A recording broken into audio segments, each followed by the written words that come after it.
Flynn and Alan Bradley. Just curious, why didn't you want to also use the Laurie and Yori character?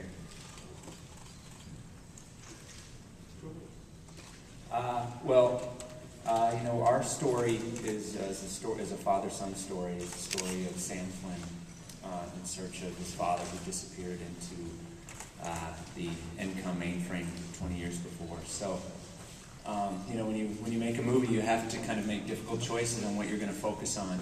And for this story, we chose to focus on the story of Sam and Kevin Flynn, as well as the kind of instrumental role of Tron and Alan Bradley in that story.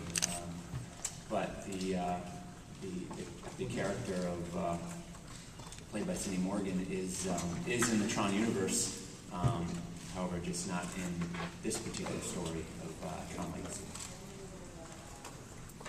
Hi, it's a question for Joe. How hard was it to update the look and the whole atmosphere of Tron without being retro, but without making the original look too inferior in terms of technology? And how was it working with the 3D?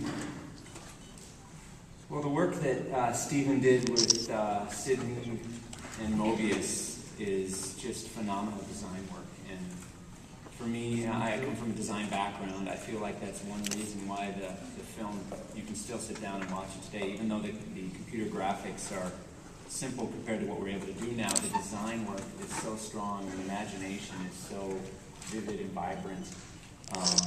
It transcends kind of time. So it was quite a task, you know, to sit down and start to look at, you know, what group of designers I could assemble that I felt were going to kind of be the next generation of those amazing designers. And it was I had a great time assembling people from the automotive industry, the world of architecture, people outside the film world to all come in and collaborate on this project. And there's such a great foundation there for us to build on. There's a lot of fun kind of evolving those designs and making it feel more photorealistic, more visceral. I wanted the movie to feel like we had been pulled into the computer and we shot it with motion picture cameras on the inside. And as far as 3D goes, you know, this film just seems perfectly suited to it. We used the new generation of the Fusion camera system developed by James Cameron. We used a newer generation camera than Cameron used on Avatar, the Sony F-35, and it just creates such a beautiful image. I'm really happy with you know, the decision to go 3D because it is a lot more work. It does cost more, especially when you do it the way we're doing, a true 3D movie shot with two cameras. All the visual effects are finished for both eyes. It's a really tedious process, but I think it pays off in the end.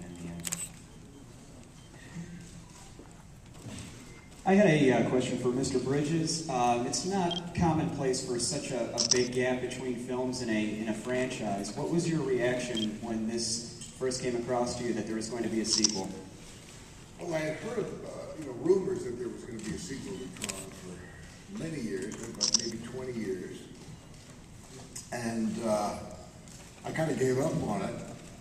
And then all of a sudden, this script showed up, and Disney had kind of had it on its back burners, and they were not satisfied with the script, and so they waited, and I'm so happy they did because we got a good script, and also they held out to find the right guy to be at the helm, and with Joe, I think they really found a terrific leader, because as he was saying, coming from architecture, it's always interesting where a director comes from, whether he's a writer or an actor, and to have an architect be at the helm of this one was terrific. And he had, he was really up to date with all of the modern techniques that we have in special effects and everything. So he was a great leader, and loved working with him. He's terrific with actors. So, when we got all that package together and they presented it to me, I said, "Oh, this sounds like something I would love to do." And it also, just like the first one, it tickled the kid in me, to be sucked inside a computer, and play with all the new toys that we have available to us. And, that kind of cutting edge, to be involved in something so cutting edge is very exciting. Yeah, and when the first Tron came out, words like virtual world and internet were almost unknown to the general public. Yeah. And now we almost live more in the virtual world than in the real world with Facebook and social networking. So how are you planning on impressing the public that has probably seen it all when it comes to internet? That's not going to be a problem. You'll find out pretty soon. The look of Tron is unique. It's one of the strongest things about it. And there is a sense, now that it's moved into the next generation, that it really is sort of a founding myth for an entire generation. And it's almost like it's been held back. And now, when it came back, you feel all the energy you missed over the last 25 years. Yeah, Micah was talking about CGI, but we didn't do any CGI. Oh yeah, we did. Did we do CGI? We called it CG, and then it became CGI. Oh, see, Michael. No. It's funny, on the first film, it felt like we were doing 3D, because we came from a world of 2D filmmaking, 2D animation, and when we did the light cycles and the grid and the world of the first film, was the first time we realized we were going to have to render this stuff inside the computer in 3D. And I kept thinking, wow, we're doing all this work that people aren't going to see. They're not going to see the other side, which is actually there. So that was the beginning of 3D for me back then. But it was so funky. I mean, it was we were working with not even black velvet, just black dude tape, right? And white adhesive tape. That was what the inside of that world was made. And then it was all shot in 70mm black and white, and then sent to Korea for a bunch of artists to hand tint. Artists will boldly go where no man has gone. So, hello.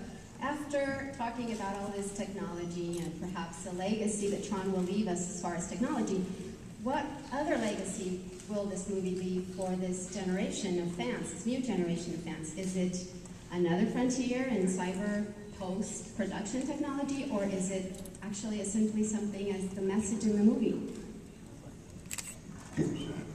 The difference was when we made the first film, all we had to do was dream and about what the technology might do, but we didn't really get involved in what the technology would do.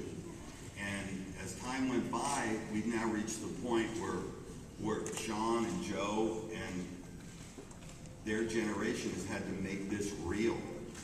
And technology is all about bringing people together, supposedly.